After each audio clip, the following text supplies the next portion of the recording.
jaaliyadda gobolka Shabeellada Hoose ee ku dhaqan UK oo baroordiiq u samaysay ayidii iyo carruurtii lagu gubay deegaanka Shalambood ee gobolka Shabeellada Hoose. Baroordiiqdan oo ay ka soo qayb galeen dadweyne isugu jira waxgarad, waayeel iyo aqoon-yahano ayaa waxay u dhacday sida tan.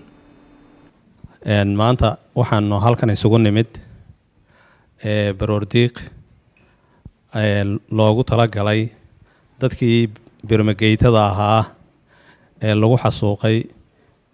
gobolka Shabeellada Hoose gaar ahaan magaalada Marka ayaanu taasidoodii u fadhinaa iyo baroordiiqdoodii waxaan leeyahay kulay wax meesha ka dhacay waa wax aan loo dul qaadan karin taasidaas ayaanu awalan horta u gudbinaynaa eheladii iyo qaraabadii ay ka geeriyoodeen dadkaas oo dhibaato oo loo geystay oo nimankii oo gubay oo hadda ilaa la'aana yacni oo la kasaayo madaxweynaha loo sheegay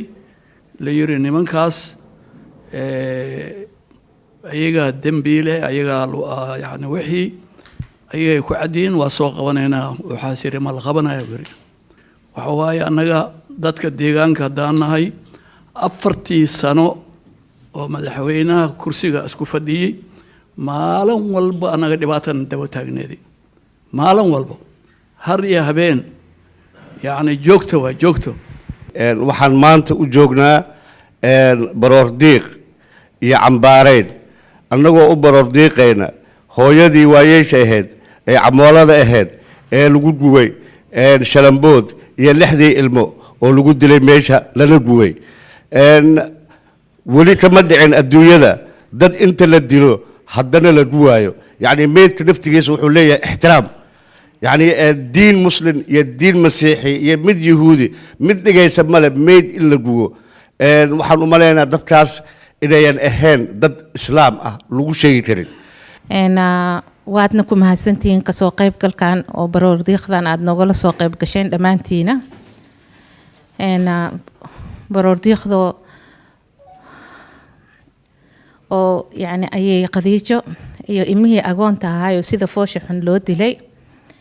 أنا هرتان أدوية واي في الكستي سميان نف كستب داق الموت موذا قدام بيو دمبيغا كدعي شبيلada hoose waa dambigii soo dhameystiri lahaa joogitaanka shabeellada hoose tuugada loo sharciyeeyay ciidan qaran in lagu sheego dambigii soo dhameystiri lahaa way waa gudbinay ICC da waa u gudbinay baarlamaanka Ingiriiska waa u gudbinay Xasan Sheekh xukuumadda uu maanta madaxda ka yahay 4 sano ay joogtay wixii laga dhaxlay waxa weeye shabeellada hoose in caruur iyo ayaydood lagu gubo. Maxamed Khadar, Home Cable TV, London.